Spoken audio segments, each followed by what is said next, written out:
Hello foodies, ఎలా ఉన్నారు అందరూ? I'm Kavitha. I'm also foodie, అది మీకు కూడా తెలుసు కదా. ఇవాళ చిక్కుడుకాయ కర్రీ చేస్తున్నానండి. చిక్కుడుకాయ కర్రీ అంటే నాకు కూడా చాలా ఇష్టం అండి.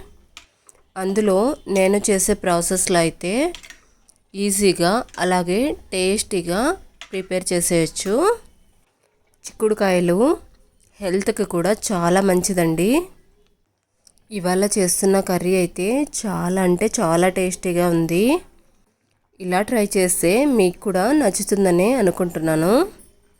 మరి ఇంకెందుకు ఆలస్యం, డీటెయిల్గా రెసిపీ మొత్తం కావాలి అంటే కింద ఉన్న ప్లే బటన్ని క్లిక్ చేసి ప్రిపేర్ చేసేయండి.